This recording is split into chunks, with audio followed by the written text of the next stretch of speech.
Our beloved Boss Mike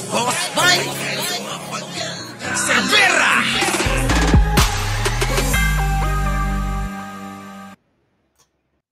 Magandang araw, magandang hapon at magandang gabi sa mandako ng mundo naroon kayo. Siyempre magandang buhay na rin para sa ating lahat. Pero bago tayo mag-umpisa sa ating tatalakayin, huwag niyo pong kakalimutan mag-subscribe, mag-like at mag-share sa ating gagawing talakayan ngayong gabi.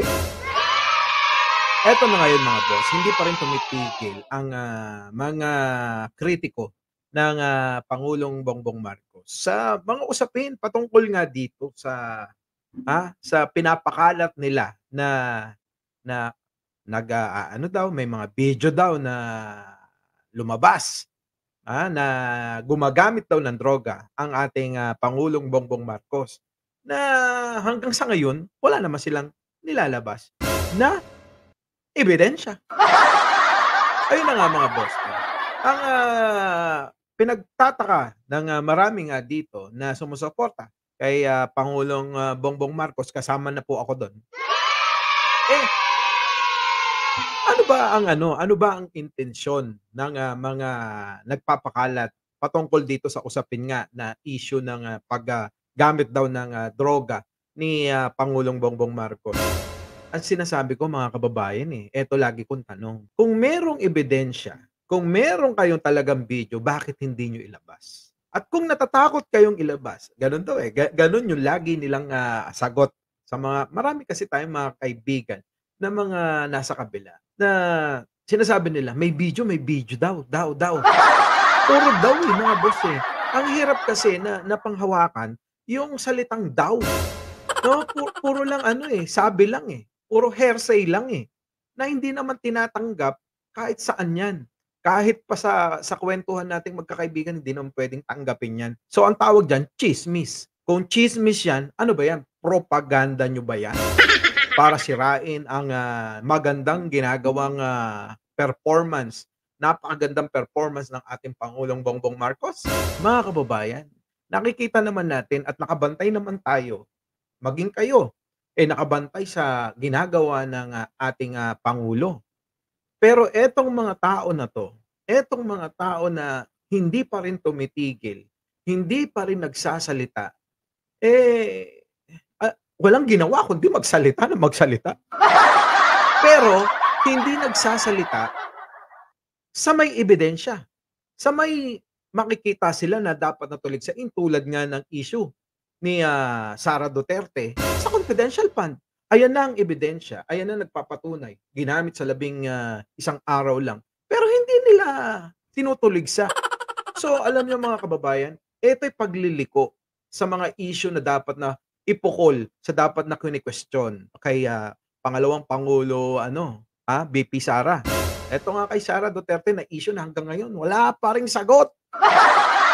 Mga kababayan, kayo na ang alam ko naman na magagaling kayo alam ko naman na lagi kayong nakasubaybay pagdating dito sa usapin ng politika sa ating bansa, dahil lahat naman tayo concerned sa magiging kinabukasan, dahil tayo'y nakaabang kung ano yung puwede nating paghandaan, 'di ba? Nakasaalang-alang sa ating mga leader yung kinabukasan ng mga ng bansa natin, yung kinabukasan ng mga anak natin, 'di ba? Etong meron akong napanood na maikling video lang, para lang sa gano'n, ating maanalisa kung ano ba talaga ang intensyon ng mga taong ito na tila ba parang galit na galit sa isang issue na wala namang resibo, sa isang issue na pinakalat lang para guluhin ang isipan ng mamamayan, sa isang issue na pilit pinapasagot ang administrasyon sa issue nila na wala namang ebidensya. Alam niyo mga kababayan, napakahirap sumagot sa isang issue na wala ka namang pinapakitang ebidensya, 'di ba? Paano mo didepensahan yung sarili mo sa isang bagay na alam mo naman na hindi mo ginawa? Ang hirap nun, 'pag sinabi ko bang, ikaw, ginawa mo 'to. O nasaan? Nasaan yung ebidensya na ginawa ko 'yan? Tapos kailangan yung sagutin?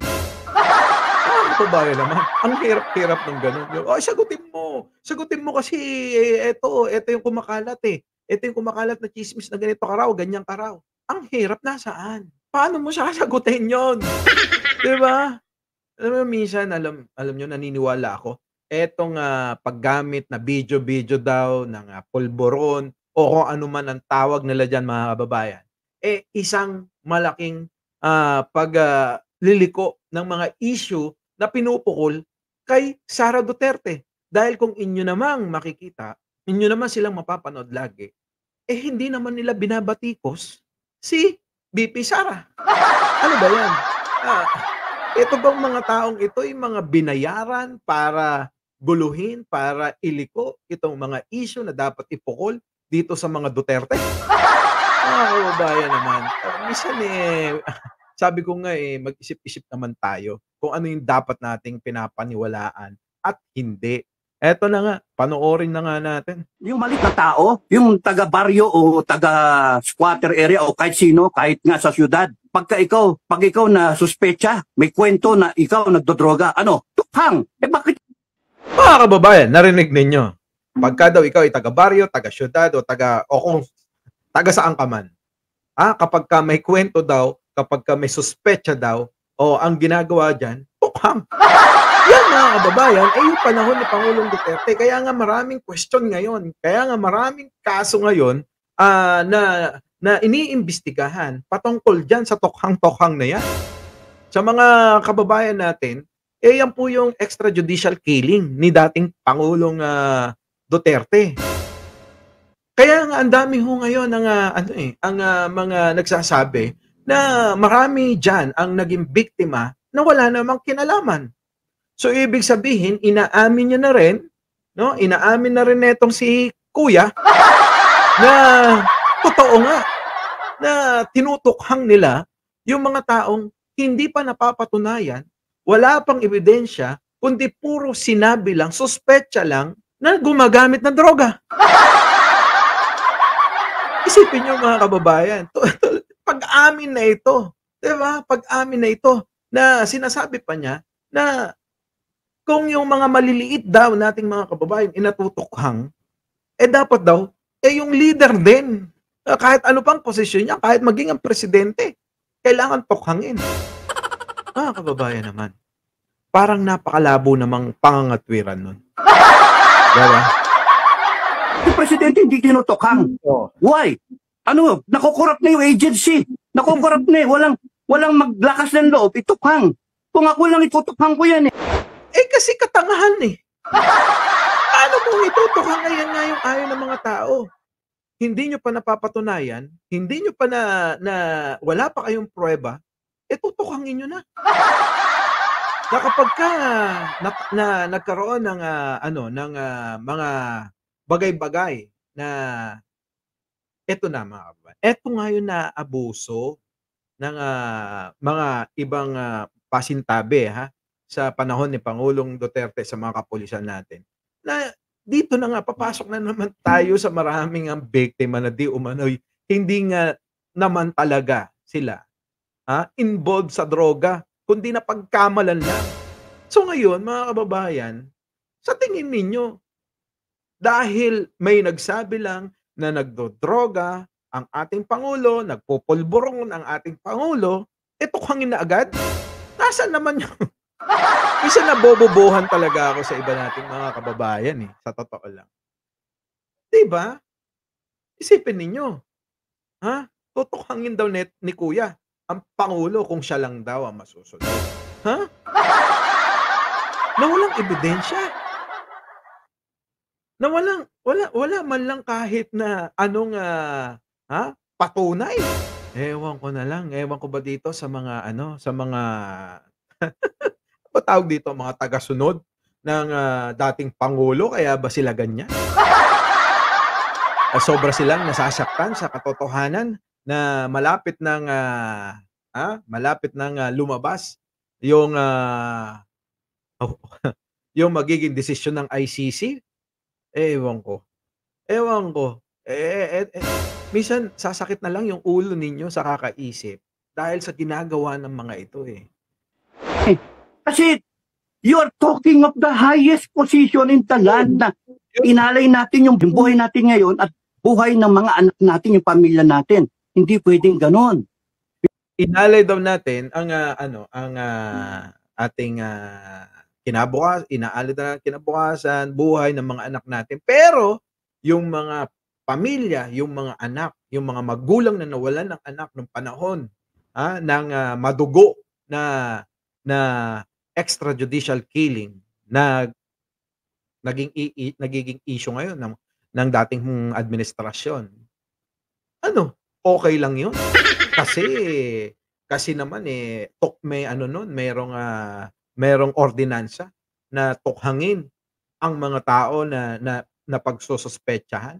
So wala nang kwenta yung batas natin, mga kababayan. Hindi na pinairal yung rule of law ng ating bansa, mga kababayan. So parang pag-amin niya na rin na nilabag nila yung ating batas dahil sa sinasabi nilang ordinansa nila, sinasabi nilang yang pagtukhang na yan. Ay nako. Because, ay nako, nakakatakot yung mangyayari sa atin because magiging narco state tayo.